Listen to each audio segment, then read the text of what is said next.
Okay, so the plan for this week is it's going to be sort of a segue between the second module of the course on linear programming and the third module out of 4 of the course on online algorithms. So we are going to start talking about our first online problem, our first online algorithm today. We're going to cover a famous algorithm called the multiplicative weights update method.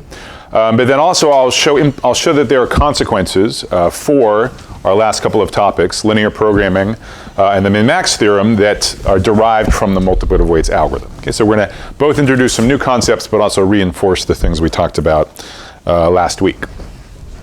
All right, so what do I mean by an online problem? Well, this term was invented in the 80s, so it sounds a little anachronistic at this point. It has nothing to do with the internet or with social networks, anything like that. What an algorithms person means by online is that the input to the problem arrives piecemeal, one at a time in some sense. Okay? So the input arrives one by one. Now what this means sort of depends on the problem, right? But so for example, if you're scheduling jobs on machines, you could imagine that the jobs arrive online, meaning one by one. Or maybe you're solving some graph problem and you get a new vertex of the graph at each time step. And what makes it hard is that your algorithm has to make some kind of irrevocable decision at each time step. Okay? So algorithm makes a irrevocable decision each time step. Okay, so maybe you have to decide which machine the new job goes on. Maybe you need to decide whether or not to match the new vertex that just showed up, this kind of thing. Okay?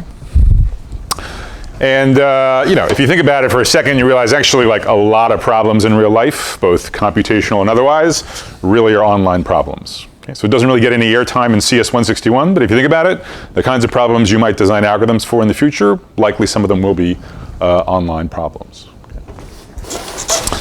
So that's what we're going to talk about in for a couple weeks. And the subject of today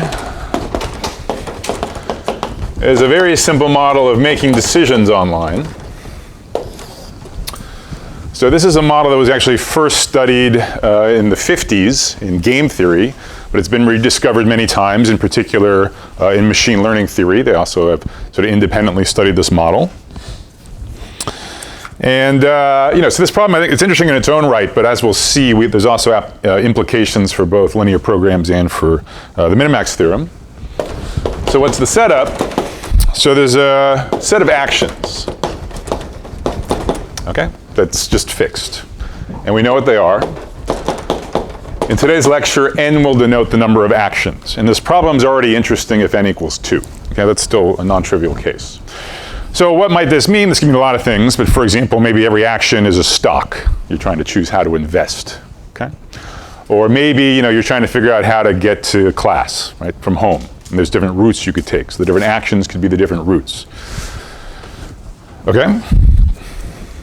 So that's the first thing. So what's the online aspect? Well, there's going to be reward vectors, R1 up to R capital T. Oops. So each reward vector specifies for each action at a given time step t, the payoff that you will gain from picking that action at that particular day, okay? And so these rewards can be positive or negative. We can scale without loss of generality for our purposes, so they're between -1 and 1. So these arrive online, meaning one at a time in a sequence. Every time you have to make some decision. And what makes it really tricky is that at time t, the algorithm has to choose an action to play on day t, at, knowing only the reward vectors that have shown up in the past. So knowing only R1 up to RT minus 1. Okay? So when you have to pick an action at day t, you don't actually know what the reward of every action is. Of course, if you knew all the rewards up front, you'd just pick the action with the highest reward. Okay? But if you don't know, what the rewards are going to be, it's really not clear what to do. Okay? And I should say, when I say chooses, randomization's allowed. And actually, as we'll see, randomization's necessary for good guarantees in this problem. Okay? It's sort of important that you hedge your bets, given that you don't know what the rewards of different things are going to be. Okay? So that's the setup. Okay, so each day you choose an action from A, you know the reward vectors from the previous time steps, but what really governs your reward is what is the reward, unknown reward vector for right now, for day t. And if you think about this a little bit, it should seem kind of unfair, right? I mean, you have this algorithm. In effect, you have to make this action, and you know absolutely nothing about the rewards of the different actions. Okay, so you have no clue what the consequences of the different actions are, and somehow you got to pick. So it's, you know, if you could get any kind of non-trivial guarantee in this very unfair setting, one should be pleased. On the other hand, you should also be thinking, okay, well, you know, is anything non-trivial even possible? Maybe you're just sort of always, there'll be reward, however smart your algorithm is, there'll be instances where you do terribly. So that's the next thing I want to talk about. What kind of guarantee should we be shooting for with this unfair setup to the problem?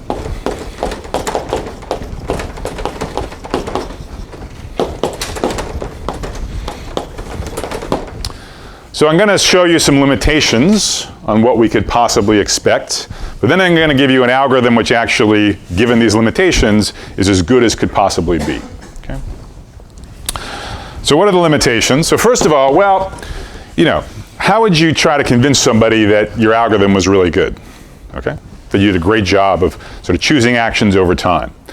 Well, probably the most compelling statement you could make would be to say, well, you know, suppose it were the case that even if I were omniscient, okay, and I knew all these reward vectors up front, I couldn't have done much better than how my algorithm actually did. So my algorithm, even though it didn't know the reward vector at the current time step, was almost as good as if I had clairvoyance and I knew what it was going to be.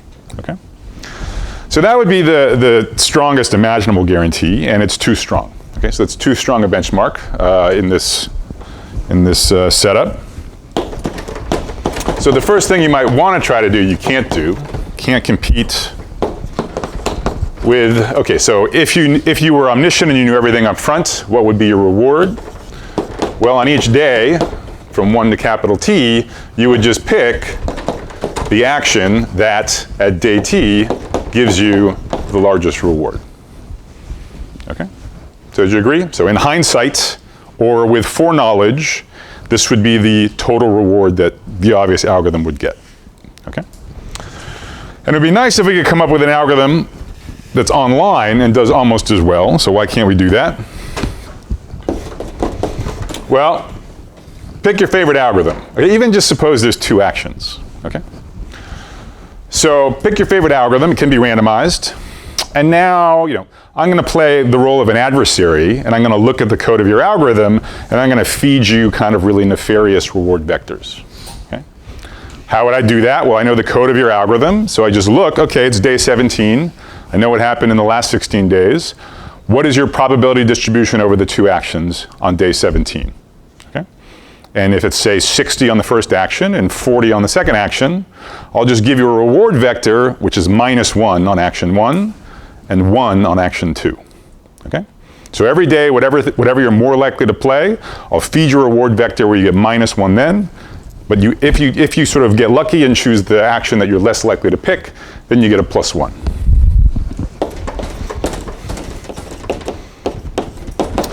So with an adversary like that, which always feeds in a vector which is either +1, -1, or -1, +1, what is this number?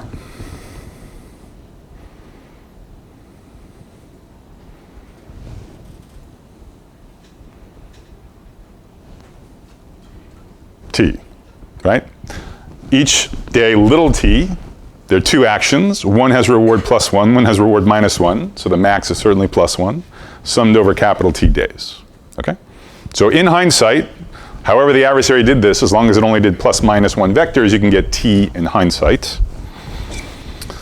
So the adversary can ensure that this notion of opt equals capital T.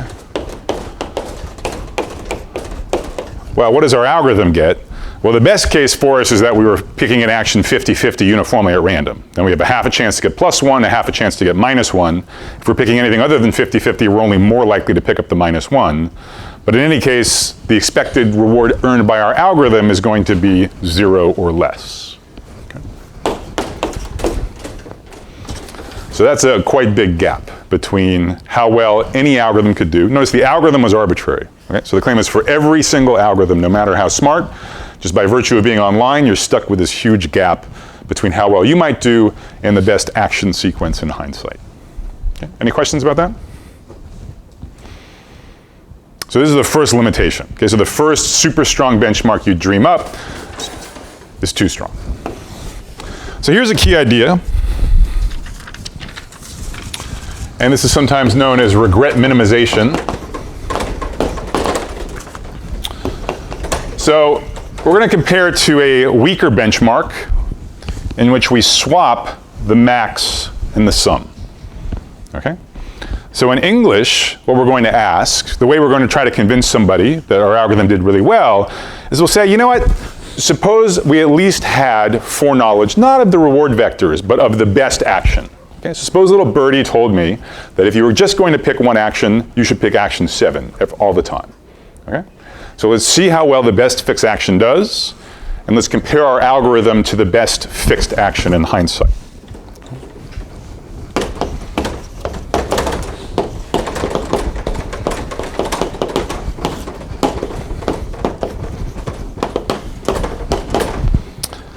And so again, what is that? That's really just exchanging the maximum and the sum.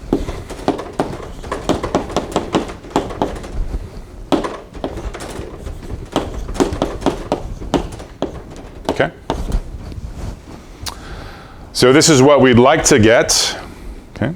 We'd like to do as well as the best fixed action in hindsight. So we're going to examine the difference between our benchmark and how well we actually do. Okay, so we have some algorithm. It's choosing perhaps randomly some action AT, and this is our total reward over all of the days.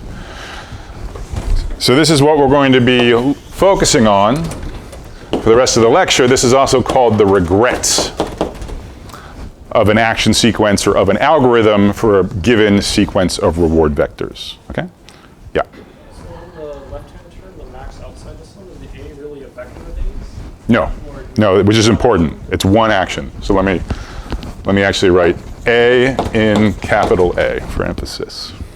So fixed action. So by fixed, I mean independent of the time t. And why? Well, there's a few reasons. But the first reason is just, you can't allow these sequences. You can't maximize over, someone who does something different on the different days. Okay? You're going to get no non-trivial advice from the theory about what kind of online algorithm you should use. Okay? Good question. All right. So we'd like to get close to this, right? So we'd like our regret to be as small as possible. We'd love it, for example, to be 0 or maybe even negative. That'd be great. Okay? But as the regret gets really big, it means our algorithm is doing poorly with respect to this benchmark. Okay, so why this benchmark? So that'd be a good question. Where does this come from? And in some ways, it'll be the sort of means will justify, the ends will justify the means in the sense that by looking at this benchmark, we'll be able to really sort of focus on some cool algorithms that have a lot of other applications. So first of all, this one, as we'll see, is basically achievable. You actually can have an algorithm that competes with this benchmark. And secondly, a lot of algorithms don't compete with this benchmark. Okay, so it's not trivial to get this number close to this number, but if you have a sufficiently clever algorithm, you can do it. Okay? So that's a win for the theory, right? It's sort of a framework which sort of guided us to an interesting algorithm for this problem that we might not have come up with, otherwise. And then the other reason why I sort of justified is even if you can compete with this weaker benchmark, that's sufficient for the applications I mentioned in linear programming and in game theory. Okay.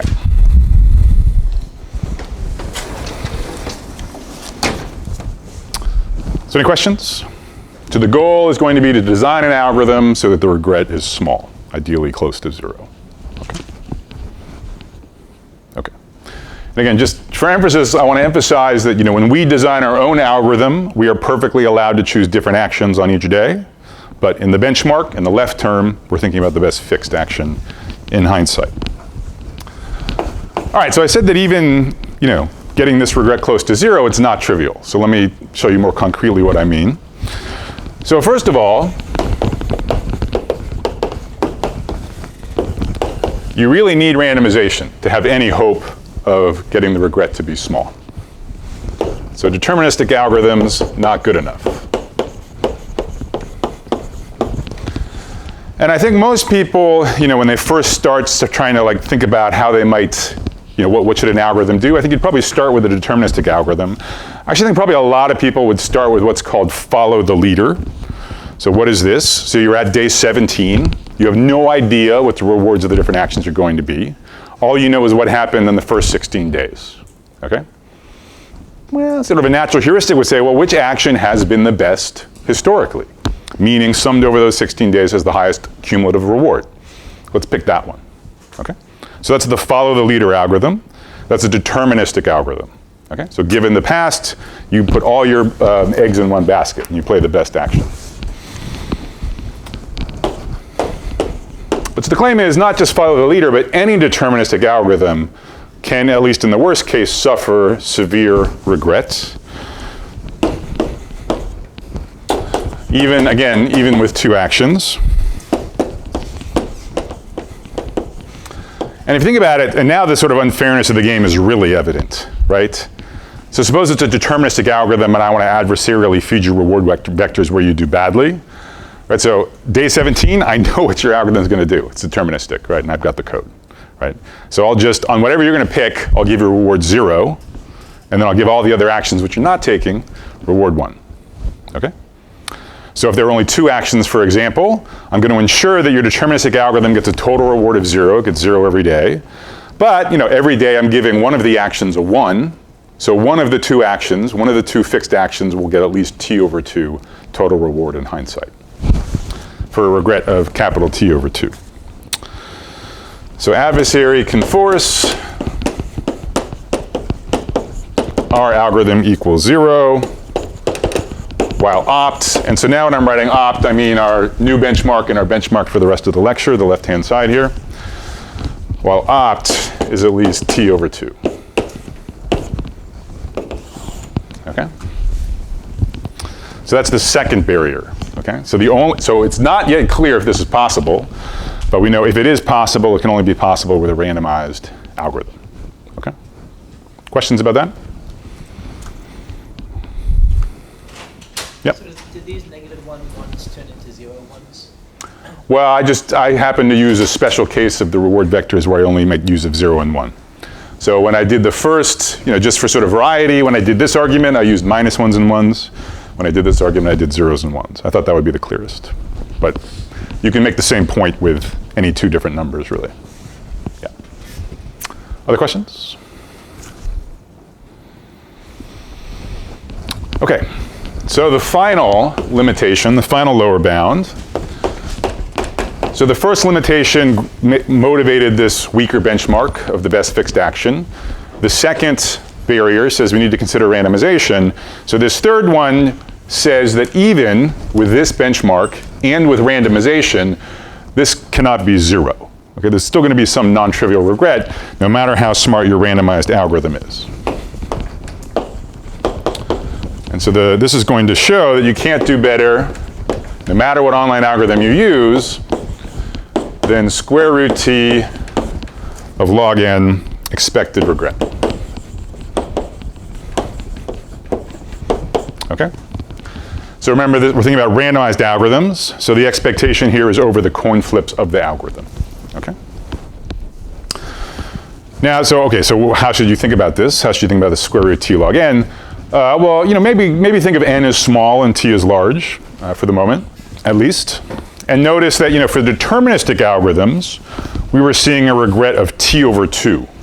Okay? So basically, every single time step, you were accumulating non-trivial regret. So, this is sort of a bummer. We'd love to get regret 0, but at least this is a lot smaller than t over 2. right? So this is only growing like root t, the square root of the number of time steps, whereas for the deterministic algorithms, it can grow linearly with the number of time steps, okay? So it's not, so this is not a deal breaker. This is just something we need to be aware of, but it doesn't rule out any kind of good solution, all right? All right, so let me just say, I'm not going to prove this formally, but let me just kind of tell you why it's true. So again, we're going to sort of play the role of an adversary. So you fix your arbitrarily smart but online randomized algorithm. And so now, actually, as an adversary, we're also, just for fun, we're going to flip our own random coins, okay? And at each time step, we're going to hand the algorithm either the reward vector -1, 1, or the reward vector 1, -1, chosen equally likely, 50-50, okay? So adversary randomizes independently every time step.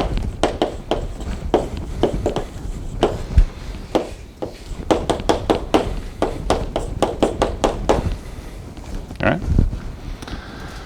So if the adversary chose the reward vector at random in this way, what is the expected payoff, the expected reward that your algorithm gets in a given time step? It's 0, right? And it doesn't matter what action you pick. It doesn't matter what your algorithm is. If you pick the first action, you're equally likely to get 1 or -1, so expected is 0. Same thing if you pick action 2, okay? So the adversary just flips coins like this to pick reward vectors, ensures that however smart your algorithm is, the expected total reward is 0, okay? All right, so that wouldn't be a problem unless the best fixed action in hindsight was better than 0, okay? But actually it is. The expected value of opt, so here the expectation is over the choice of these reward vectors, is a small constant times square root of t. And again, opt here refers to this left-hand side, okay? So again, there's 2 actions, so it's just the best of the 2 actions. So why is this true? So this follows from sort of elementary probability that you've all taken, although again, I'm not going to go through the details. So, so if you flip capital T coins, okay, fair coin, obviously you expect to get t over 2 heads. Okay, that's the expectation.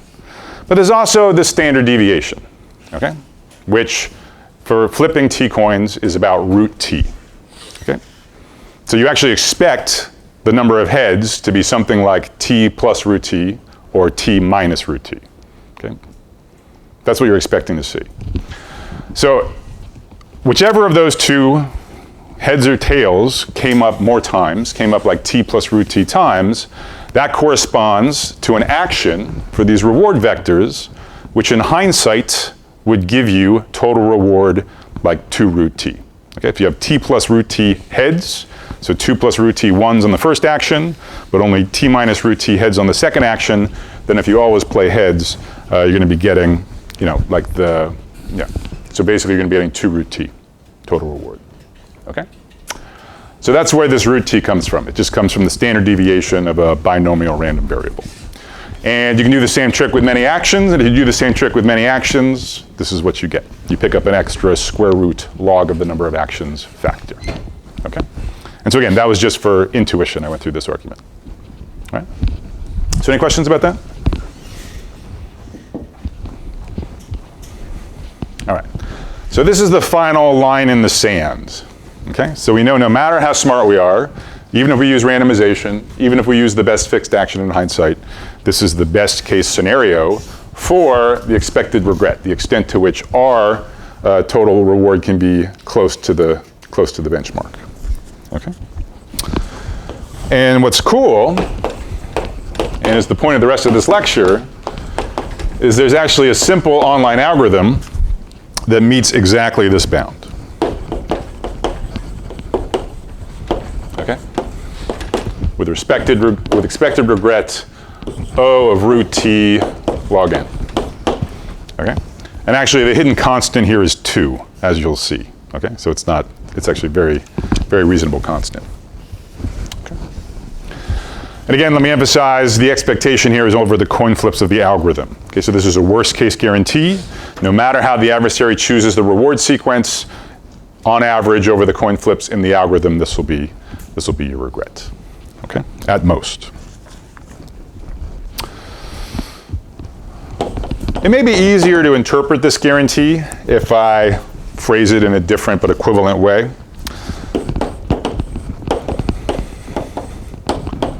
So suppose I define the regret as this sort of sum over all of the time steps.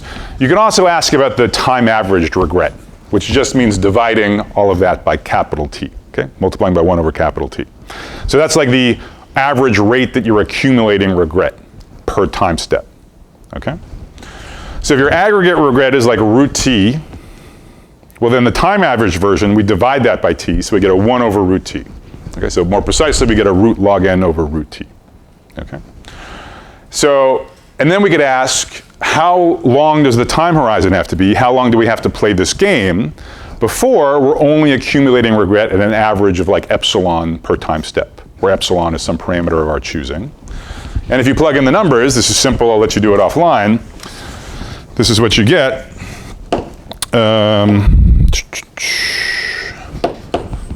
Time average regret at most epsilon after O of log n epsilon squared steps. And again, the constant here, if you plug in the numbers, is just going to be equal to 4. Okay? So, right, think about it. I mean, so like, if you only play this game once, then there's nothing you can do. Right? So you might, incur expected regret, or certainly like 1/2 or something, if you only play the game once. So the hope is just that as you play more and more, you have some hope of like the regret not just keep being a half over and over and over again.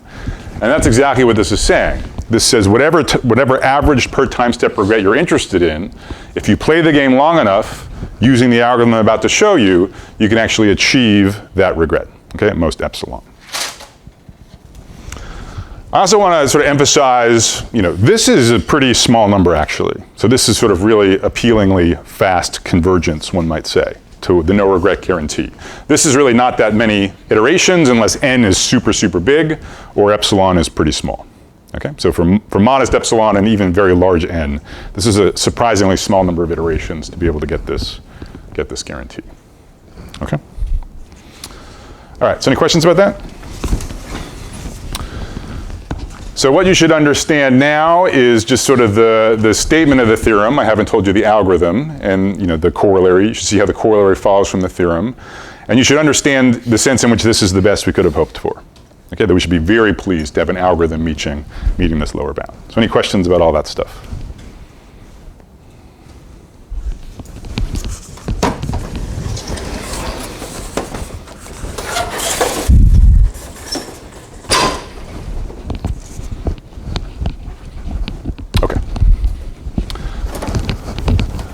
So then let me tell you about the algorithm and prove the theorem, show you the analysis. So the algorithm is based on 2 principles, both of which should strike you as very reasonable. So the first principle is just like when we were talking about follow the leader, somehow all you have to go on when you're making a decision is the past performance of each action. In effect, that's sort of all you know. And so it's natural to let that guide you with what you're going to choose today. Now we know we can't be deterministic. We have to hedge. We have to randomize. But still, it's awfully tempting. So I mean, obviously, one thing you could do is just pick uniformly at random. But the hope is you could do something better than that. And so if something has performed better than something else in the past, it's natural to want to play that with higher probability. Okay, so somehow the probability of choosing an action should be increasing with its performance in the past. So that's the first principle. And in fact, actually, many ways of formalizing that principle will give you regret that is sublinear in capital T. Okay? But if you really want this optimal bound of square root T log n, the second principle you need is you need to aggressively punish bad actions. By punish, I mean decrease the probability with which you're going to play it. Okay? So if you notice that some action is sort of worse than on average the other actions, you want to be decreasing probability on that action, in effect exponentially, as it keeps doing more and more poorly. Okay? So that's the second principle. It's really aggressively decreasing probability on poorly performing actions. Okay, so let's see how this actually gets implemented.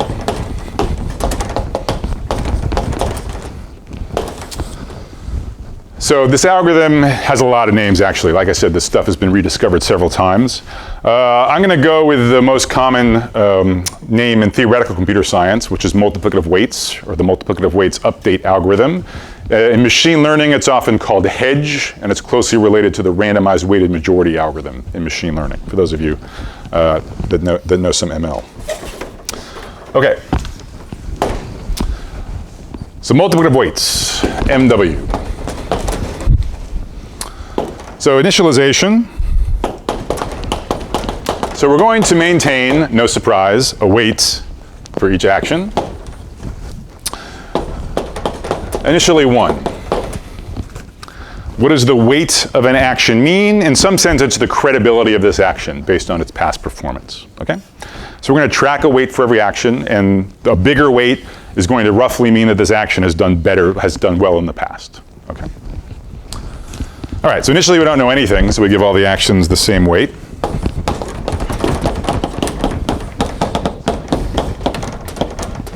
So now I have to say what the algorithm does at each time step t as a function of the first t minus 1 reward vectors. So what we're going to do is we're going to choose at day t, at, with probability proportional to weights.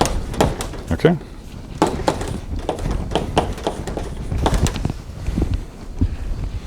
So at any given time, there's going to be weights. Okay? They're not going to sum to 1 necessarily, but I can get a probability distribution just by sort of choosing an action with probability proportional to the weight. Okay? So if the weights sum up to 20, I just divide through all the weights by 20. That gives me a distribution from which I sample my action. Okay? All right, so that says, given the weights, how do I pick an action? Obviously, it's randomized, as we know it needs to be. And so the question is, okay, so how do the weights evolve over time? Okay? So after you choose your distribution randomly, and you're given, after the fact, you're told what the reward of each of your actions would have been, this is the weight update step. Okay? And so this is going to be the formula that we're going to use. The weight of an action that you're going to use next time step, well, it's the weight of the action at the current time step multiplied by some factor. Right? So that's the multiplicative weight update part. So it gets multiplied by what? Well, it's going to be 1 plus eta times the reward of this action at time step t. I'll tell you more. Eta is a parameter. I'll say more about it in a second. Okay? For now, you can just think of eta as being like 0.1 or 0.01. Okay? And that's the entire algorithm. Okay? So that's the multiplicative weights algorithm. This is the algorithm that actually has optimal regret. Okay? That achieves this best possible bound with square root t log n. Okay?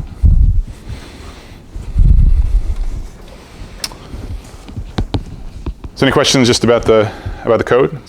Everyone clear on the algorithm? Obviously, this would be very simple to implement, right? So, ignoring like bit complexity issues, each time step, you just have to do a linear amount of work. Okay, you just have to update the weight of each action. Right? So it's a very simple, lightweight algorithm. So let's talk about eta. So eta is a parameter. We'll choose it later when we have some guidance about what we want it to be. But let me just ask you, so suppose I took eta to be 0. What would this algorithm do each time step?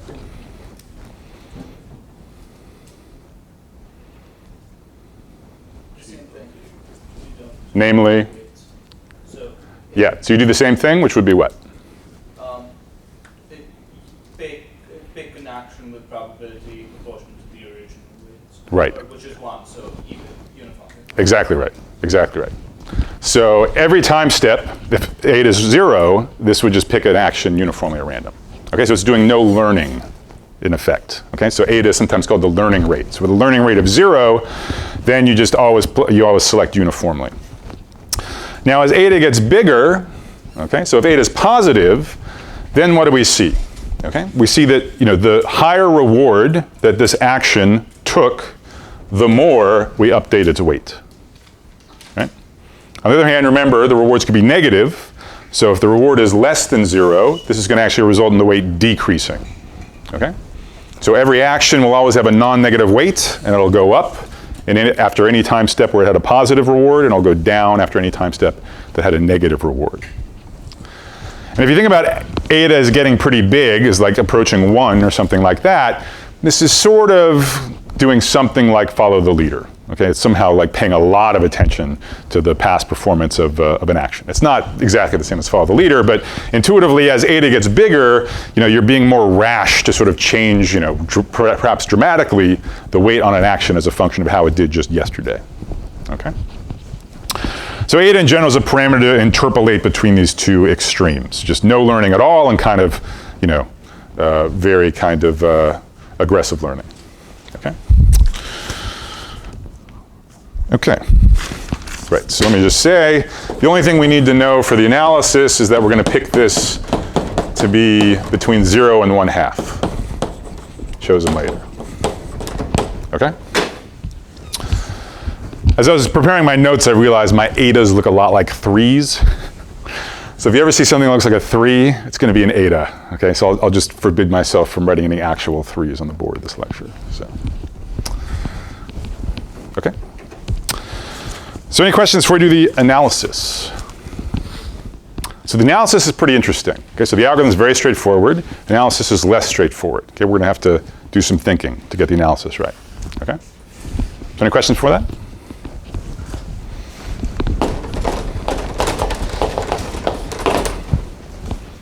All right. So what makes this analysis sort of challenging? I mean, it's not that bad. I'm going to give you the whole proof in the next, maybe 20 minutes or so. But why is it non-trivial?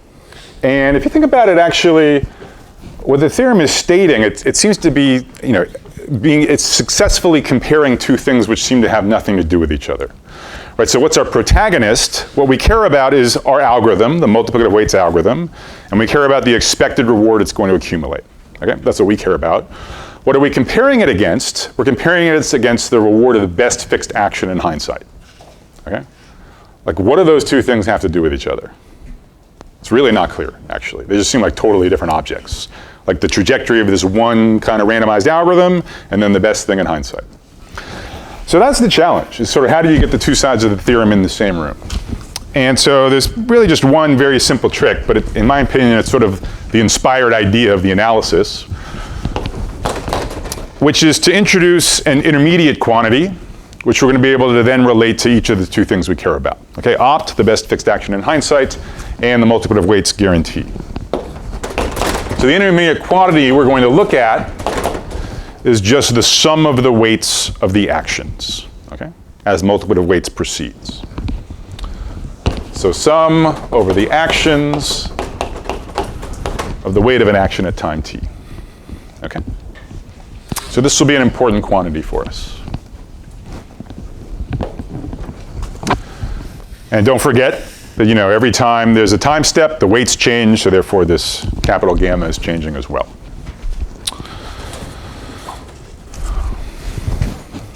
It would be a good question to ask, where would this come from? Right? So the idea of having an intermediate quantity to relate two different things which don't have an obvious connection, that's sort of a very general idea. It's worth sort of remembering. But it still sort of, leaves you with a task of figuring out what is this intermediate quantity. And so how would anyone ever guess this? And in some sense, you want to have some part of the proof which is really leveraging the way the multiplicative weights algorithm has been defined, and so in particular the weight update step. And so the one reason you might sort of think about using this intermediate quantity is that, and we'll see this in detail in a second, you can really track very precisely how this particular quantity evolves as a function of the rewards enjoyed by multiplicative weights.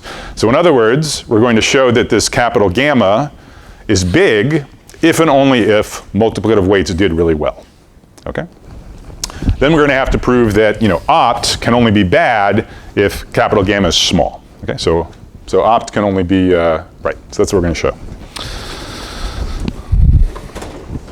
So let me try to make that precise. So the claim is that this is sort of defined so that we can track its evolution carefully and relate it to the gains enjoyed by multiplicative weights. So why is that true? So how does gamma t evolve over time?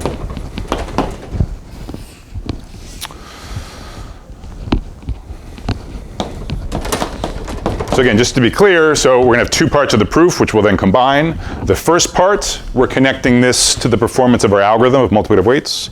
And the second part, we'll connect this to opt. Okay?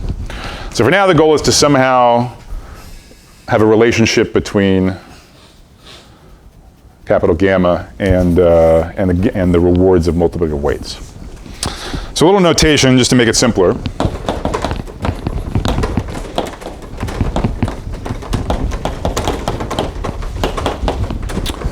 So for a given time step t, let's think about how much we expect to get with the multiplicative weights algorithm.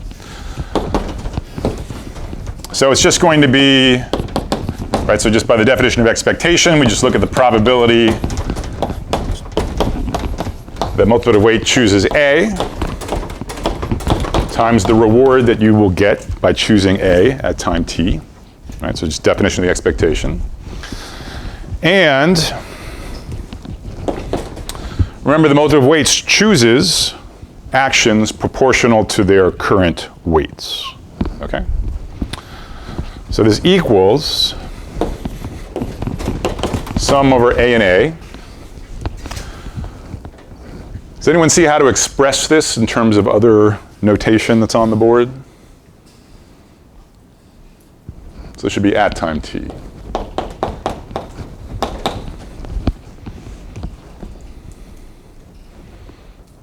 Do you see what gamma has to do with anything? WTA over gamma.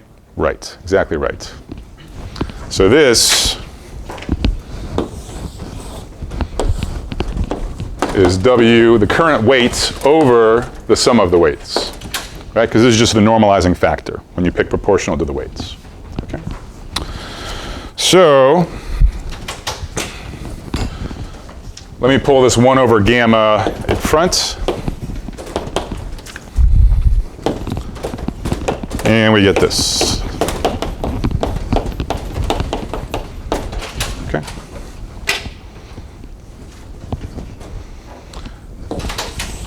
And we're going to call this little gamma.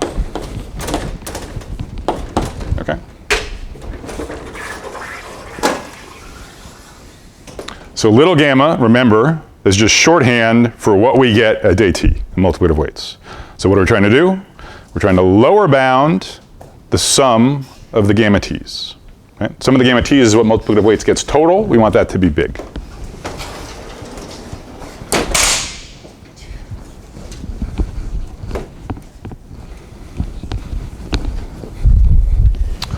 All right, so any questions so far? This was just some notation. I still haven't fulfilled the promise of actually relating this intermediate quantity, capital gamma, to the multiplicative weight rewards, that is, to the sum of the little gammas.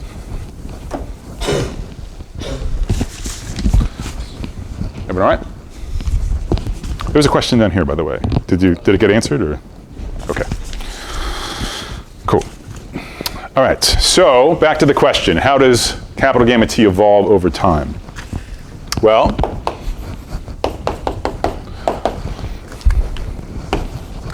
let's look at time step t plus 1 and relate it to what value it had at the previous day, okay, at time t. So by definition, this is just the sum of the weights. Okay. We can certainly express the weights at day t plus 1 in terms of the weights at day t, right? That's exactly what the update step gives us. So this is just equal to sum over A, WTA times 1 plus eta, reward of A at time t. So just by definition of the weights.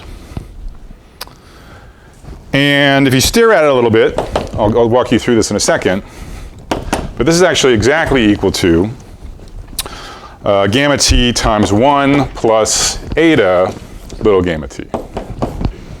Okay? So again, this may be sort of a little hard to see in real time, so let's just take the two terms separately. So let's first just take this term. Okay, so take the 1, forget about this. There we just have the sum of the weights at day t, right? So that's the gamma t factor. What about this term? Well, this is going to be eta times sum of the weights times the rewards. And if we look over here, we notice that actually the rewards enjoyed by multiplicative weights is just that same dot product of the weights with the rewards of the actions, except with a normalizing factor of 1 over gamma t.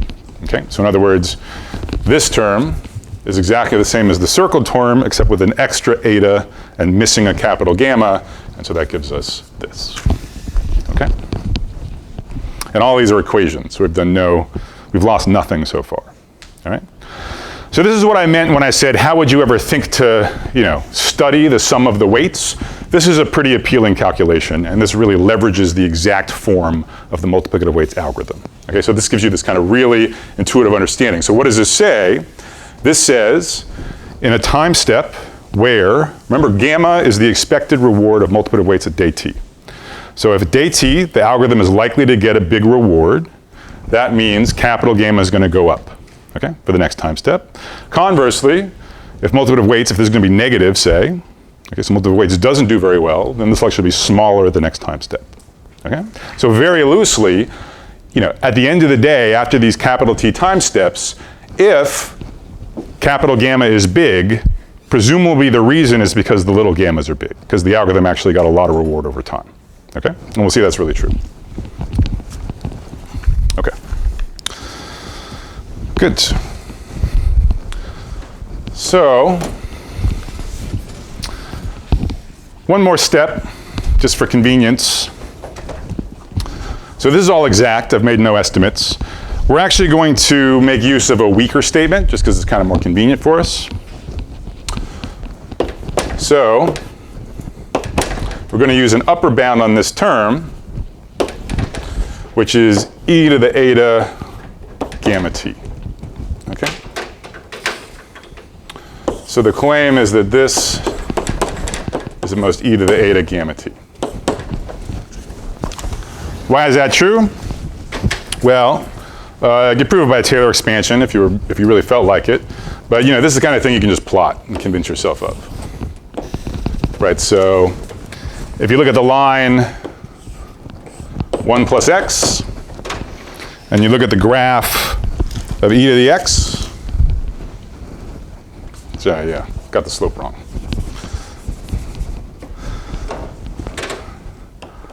Also, 1 plus x, there we go. And then, right, e to the x, it looks like that. Okay? So everywhere, for all real values of x, e to the x dominates 1 plus x. Doesn't matter if x is positive or negative or what. Okay? So we're free to upper bound this by e to the eta gamma t, which gives us this. Okay? Why did I do that? Okay, so why was that convenient? Well, this equation relates how gamma evolves with one time step. Now, if you think about how it evolves over multiple time steps, we're just going to keep getting multiplied by these successive terms, 1 plus eta of gamma t. Okay? And so by switching to the exponential form, those now become a sum in the exponent. Okay? So, and this will complete the first step. Consider the sum of weights at the very end of the algorithm, after all t time steps have expired. What do we have? Well, it's whatever the sum of the weights was at the beginning of the algorithm times what it changes by. Okay? And it changes by at most e to the eta, whoops, there should be a product there.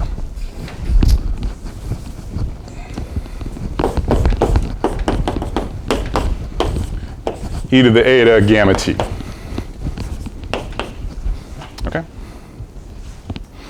So we show that at every time step, it goes up by at most e to the eta gamma t, and so this is just accumulated over all of the time steps. What is this? What is that number?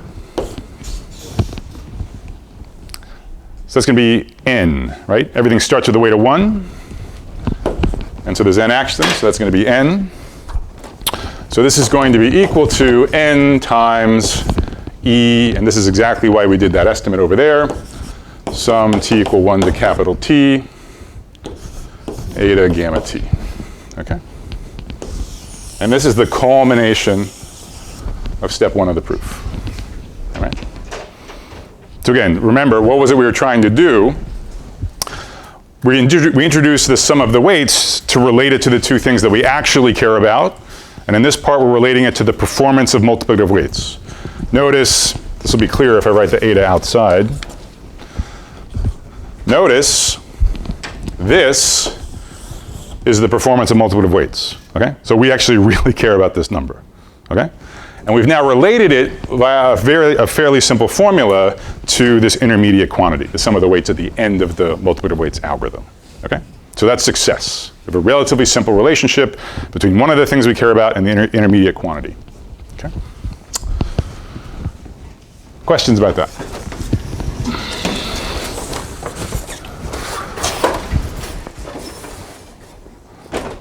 So there's a second step, but it's a bit shorter. Any questions about step 1? So the action item now is to relate the sum of the weights to the other thing we care about, the best fixed action in hindsight. Okay?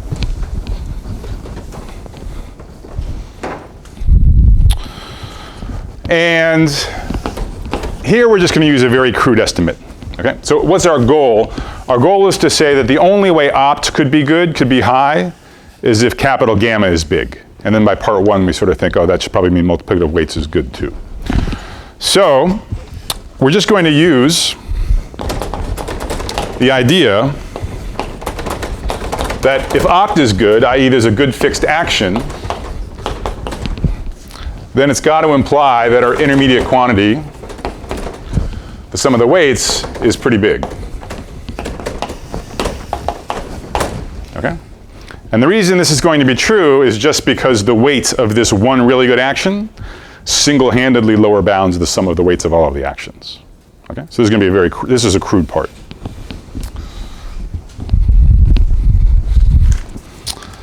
All right. So in more detail, so opt is going to denote the total reward of the best fixed action in hindsight. And we're going to call the best fixed action in hindsight A star. How do we relate opt to the sum of the weights, to capital gamma of capital T? Well,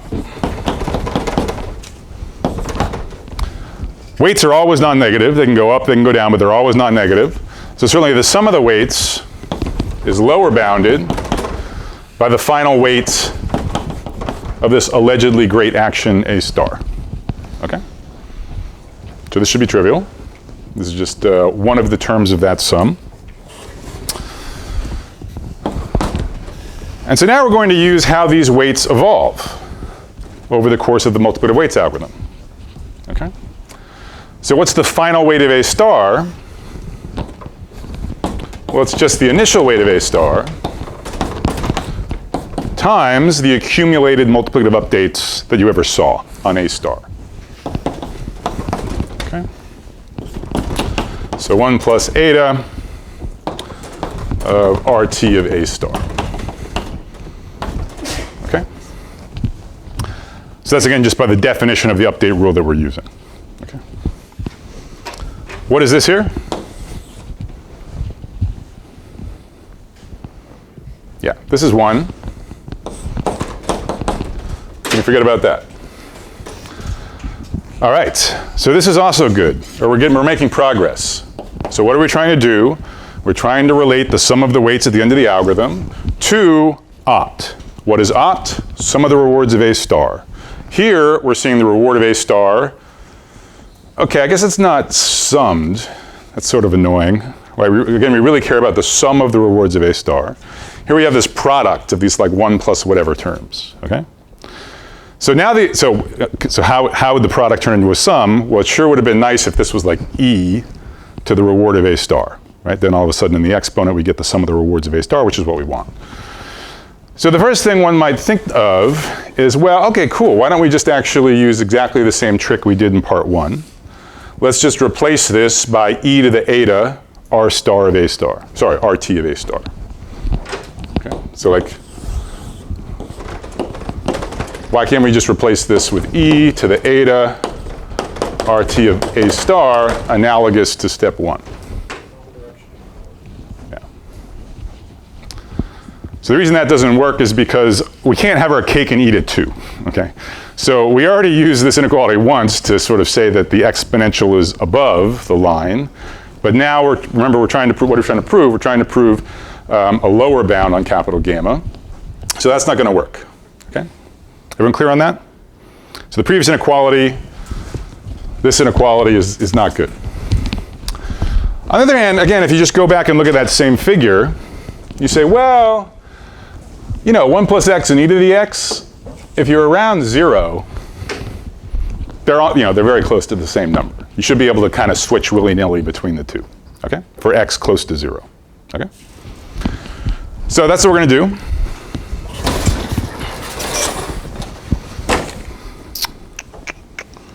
Yeah, let me put this here. So how do we make that precise?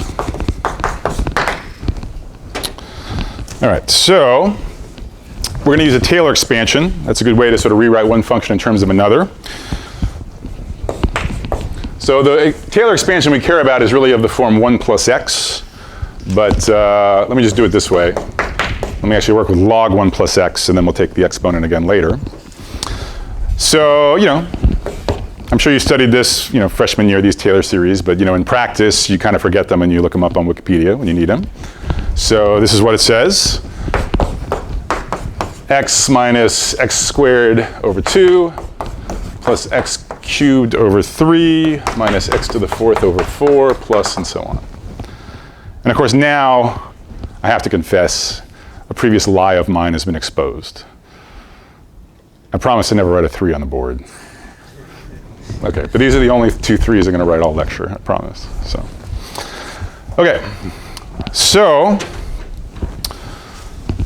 but it's sort of annoying having all these terms. And remember, what are we trying to do? We're trying to have a lower bound. Okay, we want a lower bound on the pink circled quantity. Okay, so we want to turn this Taylor expansion, which is exact, and we want to have an underestimate of log 1 plus x. Okay. So how do you do that? Well, what we're going to do is we're just going to subtract another copy of x squared over 2. Okay, so that certainly makes it smaller. And then we're just going to ignore all of these terms. Okay? And so the claim is that gives us a lower bound, at least, you know, provided x is sufficiently close to 0.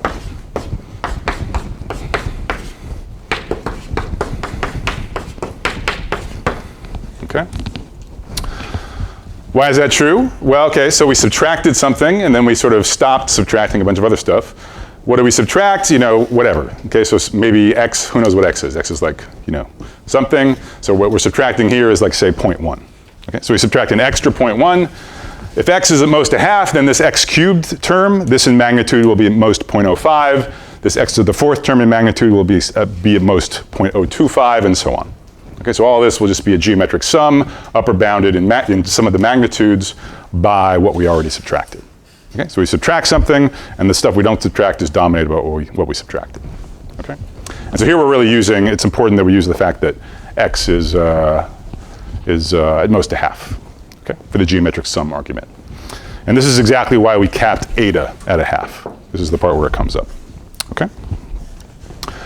All right. So it's fine if you didn't totally follow that in real time. I'm sure you get the gist of what the argument is, and you can check the details offline if you want. So what's the upshot?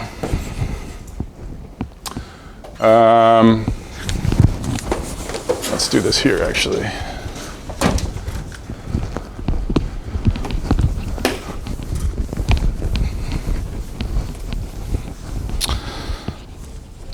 So the upshot, continuing this inequality, gamma t plus 1 is at least So we have that same product, but now we're going to put in our lower bound. So remember, what was the lower bound? So for log of 1 plus x,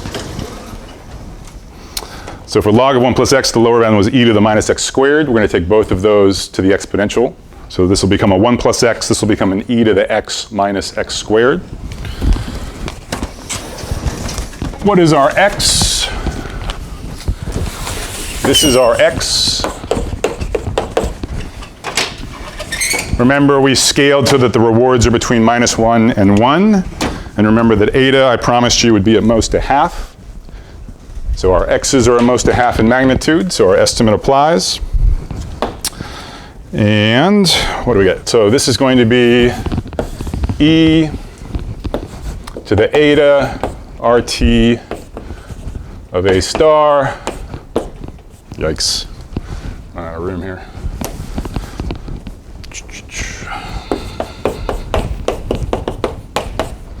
So e to the eta RT A star minus eta squared RT A star, squared. Okay? So remember, the lower bound was e to the x minus x squared. Here's the x, here's the minus, here's the x squared. Okay?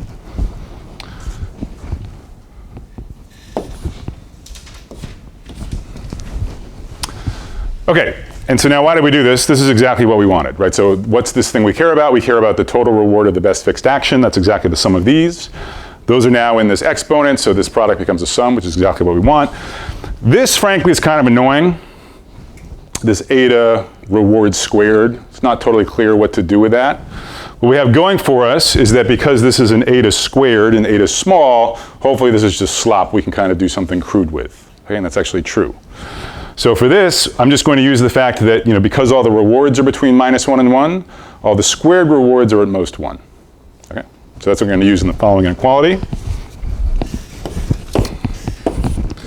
So e to the eta, sum over the days of the rewards of the optimal action A star, minus eta squared capital T. Okay? So the eta squared is from here. Each squared reward is at most 1. So aggregating over the capital T terms, that winds up being bounded above by capital T. Okay? So by subtracting the maximum possible value that it could be, I get an underestimate on the quantity that we care about. Okay? All right. So now all we got to do is we got to combine this and we combine this. Okay? Gamma is our intermediary. This is one of the two numbers we care about. This is opt. And this is the other number we care about. Okay? This is the multiplicative weights sum of rewards.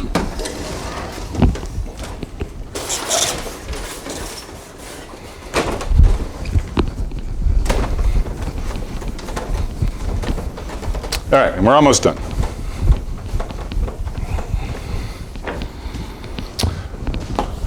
So by 1 and 2, so now we're just going to chain our two inequalities together. Okay? So we're trying to lower bound how well multiplicative weights does. So we're going to start with the term, which involves multiplicative weights rewards. We prove that this is at most gamma, the final sum of the weights. And then in the second part, we prove that this is at most e to the eta sum over T of A star's rewards minus eta squared T. Okay? And now we have no further use for gamma. Okay? So the whole point of this intermediate quantity was to get a relationship between multiplicative weights and opt. And we've done that. So now we just simplify. So now we just sort of take logs and let the dust settle. So we're going to take a natural log on both sides. So this will become a log n. This will become eta times the sum of the multiplicative weight rewards. This will become eta times opt minus eta squared T. Okay?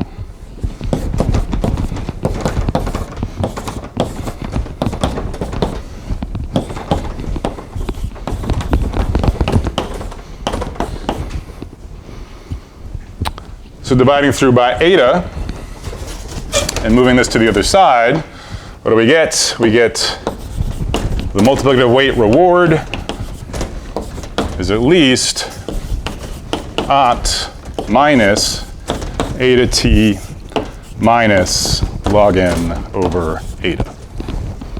Okay? So again, this board is just kind of algebra. This should be very straightforward to check if it's not clear in real time. The interesting part was, the hard part was proving these two inequalities, connecting these two unrelated, seemingly unrelated quantities. Now the dust is settled and we see what we get, and actually what we get is very interpretable, okay? So this is sort of the holy grail. This is the best fixed action in hindsight. This is what we're trying to do as well as. And we have two error terms. Okay, one error term is big when eta is big, the other error term is big when eta is small. So what does it mean when eta is small? Eta small is a slow learning rate. Okay, so you're going to stay really uniform for a while, but then you should hopefully home in on what the best action is. So when eta is small, you have this kind of overhead error, okay, because you're doing basically uniform for the first bunch of time steps. But then, sort of the average per time step regret in this term is small. On the other hand, if eta is really big, you have very aggressive learning rates. You're not going to have a lot of overhead figuring things out at the beginning, but you'll never get it quite right, okay? Because you're sort of flopping around so aggressively, okay? So that's what those two error terms correspond to. Now for our purposes, remember eta was a free parameter. All we need about eta is that it's a most half, okay? But we can set it to be whatever we want.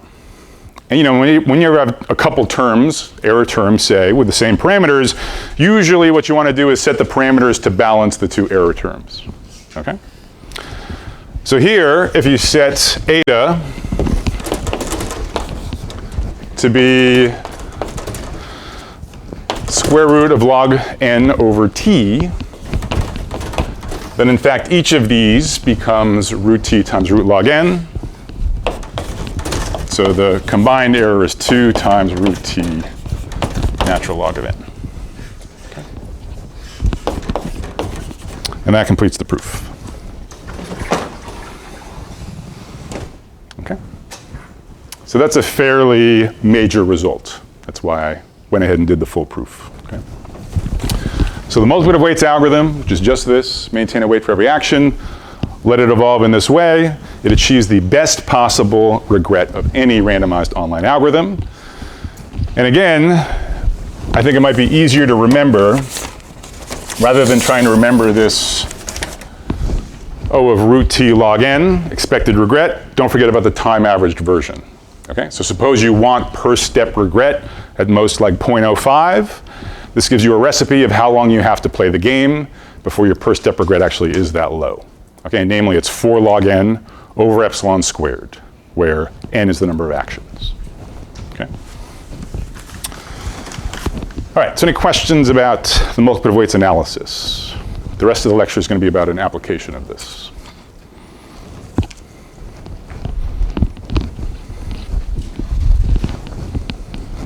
Questions?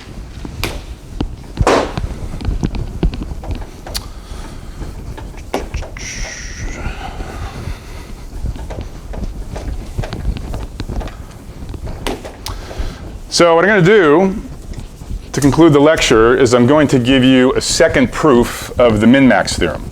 Okay, so we proved the Minimax theorem last lecture as a consequence of strong duality. Okay, so strong duality we didn't really fully prove. We sort of gave a hand-wavy proof sketch. But assuming strong duality, we deduced the Minimax theorem. I now want to show you how just multiplicative weights and the guarantee we just proved for it also can be used to deduce the Minimax theorem. Okay, so this will actually give you a full, complete proof of the Minimax theorem. So Minimax revisited. Recall what it says. So let me write it in matrix vector form. I'll remind you what all these mean in a second. So we're back in the domain now of two-player zero-sum games. A two-player zero-sum game is specified by a matrix, capital A, with m rows, n columns. The row player picks a row, column player picks a column. The entry of a matrix is the payoff to the row player and the negative payoff of the column player. So if you like, the payment from the column player to the row player.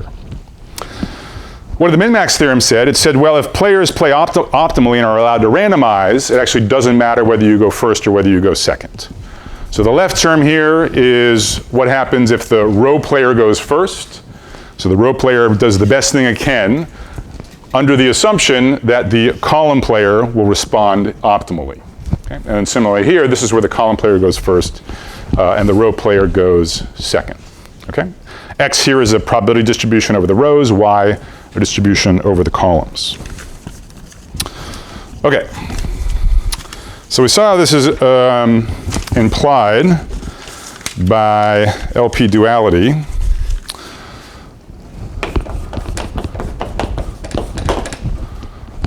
How would you use the existence of this multiplicative weights algorithm to prove this? Okay, so sort of an algorithmic proof.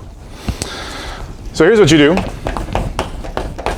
So fix your favorite epsilon. We're going to let epsilon go to 0 at the end of the proof. And now, so to be clear, I mean, we're just proving, this statement. Okay, so in the proof, we're going to be running multiplicative weights. Okay, but we're not, it's just for the analysis, just for the proof. Okay, so in our minds, we imagine the following game being played. So at time 1 up to t, capital T, which is going to be 4 log n over epsilon squared.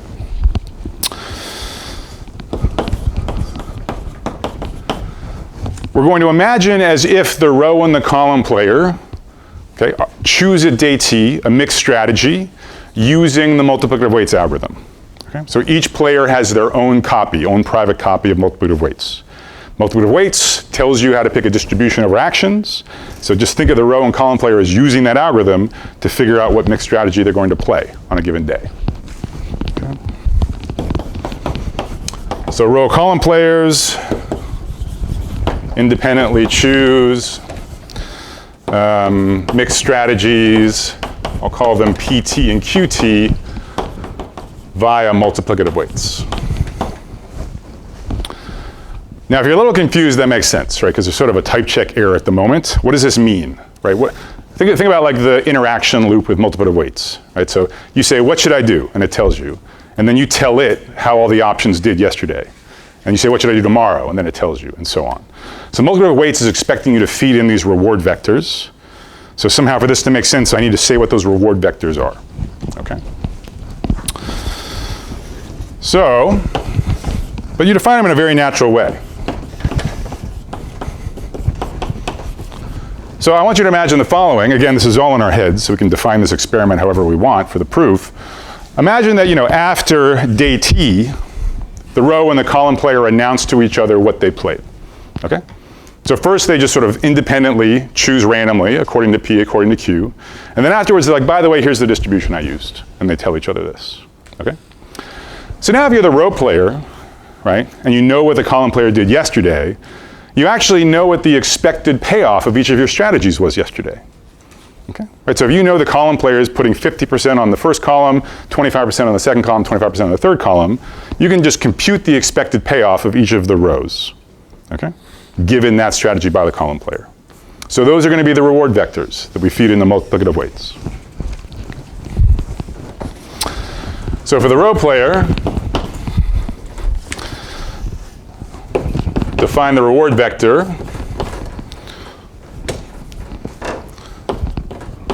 by AQT, okay? So remember Q, this is a distribution over columns. So this is just going to be the vector listing the expected payoffs of each row given the distribution Q chosen by the column player. And then similarly,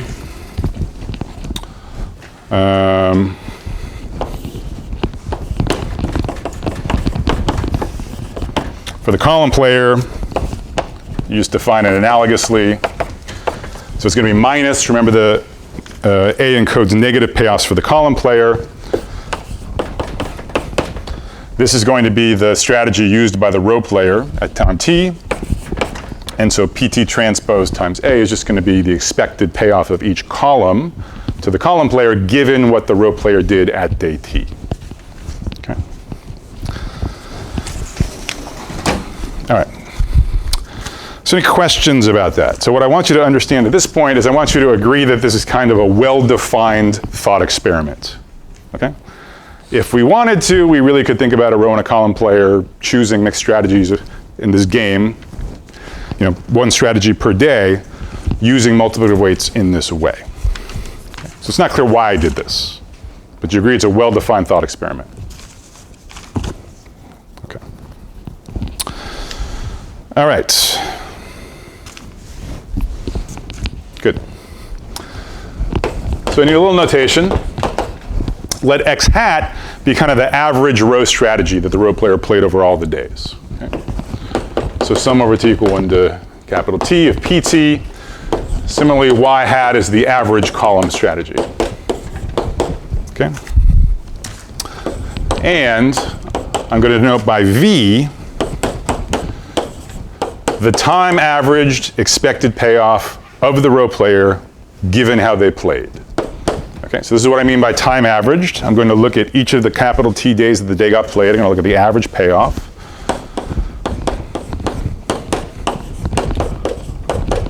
What is PT transpose AQ transpose? This is the expected payoff earned by the row player on day T.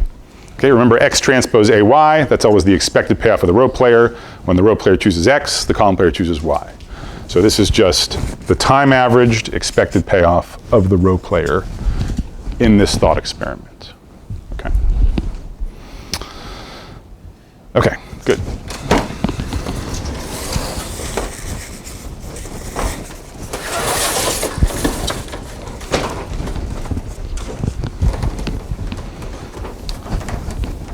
So any questions so far? So it's just a short argument now to show how the multiplicative weights guarantee implies the Minimax theorem.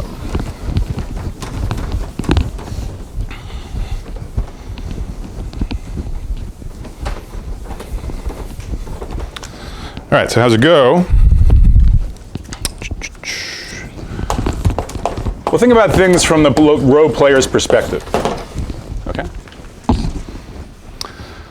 What does multiplicative weights guarantee? It says that the expected payoff earned by this player, because it was using this algorithm, is going to be within epsilon of the best fixed action in hindsight. So if you're the row player, the best fixed action in hindsight is just a row.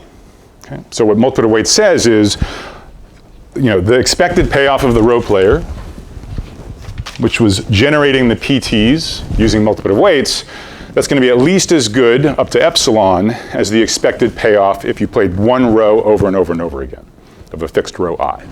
Okay?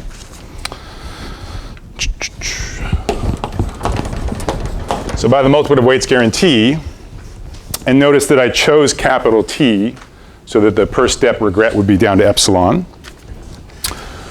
What do we get? So V is how well the row player actually did using multiplicative weights. And up to epsilon, it did as well as it could have with any fixed action. So what would a fixed action look like? It would look like you deterministically play. So by the way, there's a horrible notation conflict, which I never figure out how to avoid in this lecture. So capital T, here it means transpose, and here it means the time horizon. I apologize. I just don't know how to fix this really. So hopefully it'll be clear from context. So again, remember, this is how well the row player did actually using multiplicative weights. And by the guarantee, it's within epsilon of how well it could have done doing a single thing, a single fixed action at all time steps. So what would that mean? It would mean it would choose some row I and play that deterministically every time step. Okay, so EI just denotes the ith basis vector. This corresponds to deterministically choosing row I. Okay, and this is true for all rows I. All right. So this is what multiplicative weights guarantees the row player. In some sense, if you're playing a game over and over again, this is why you might want to use multiplicative weights to tell you how to randomize. This is the guarantee you get. Okay, so any questions about that? Can everyone sort of map this onto the multiplicative weights guarantee? Good. So this is the multiplicative weights payoff. This is a fixed actions payoff. Okay. So now, what's cool, that actually means that the expected payoff of the row player is up to epsilon as good. Right. Oh yeah. So what's the point? Okay. So now this no longer depends on the day t. Okay. So if you look at this expression on the right-hand side, the only symbol that depends on the day little t is the column player's payoff. So we're going to bring this part, which is independent of little t, outside. Then we'll just be averaging over the column player's payoffs. And recall that y hat denotes the time average of the column player's payoffs. Okay, so let me just write independent of t.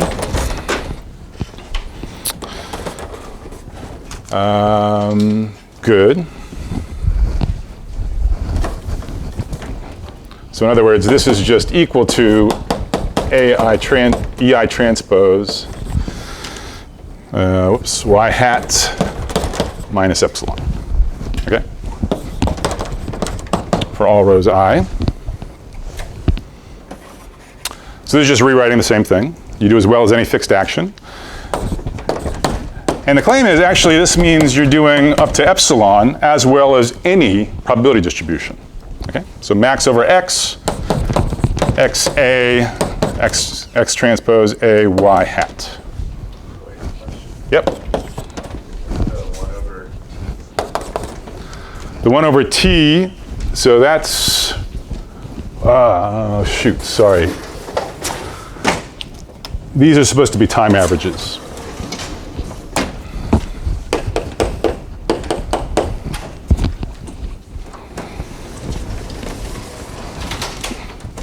Oh boy, okay. All right. Does that answer the question? Okay, so this is what we get for the row player. The expected payoff it gets by doing multiplicative weights is as good as any distribution it could have used against the average strategy used by the column player. And if you apply the same thing to the column player, what you get is that V, remember this is the negative payoff of the column player. So the column player is trying to make this as small as possible. So just by a symmetric argument, the x becomes an x hat, the y hat becomes a y. And this again, so again, remember the column player wants this to be as small as possible. And so multiplicative weights says actually the column player does as well as anything it could have done against x hat up to an epsilon error. Okay? And again, this is just the same argument as this, with the roles of the players reversed. Okay? So if you put these two together, what you find at the end of the day is that max x being y, x transpose a y, is at least the expected payoff with the roles reversed up to 2 epsilon. Okay? So I'm out of time, so I'm sort of not doing this in detail, but trust me, you just plug these two together. What you find is that the min-max inequality holds in the opposite direction of the obvious one. Remember, the obvious direction says that going first is only worse. So this, we immediately know, is at most this. We've reversed the inequality with a 2 epsilon error. Okay? So if we just let epsilon go to 0, that implies that actually the row player can do just as well going first as it could going second. That's the min-max theorem.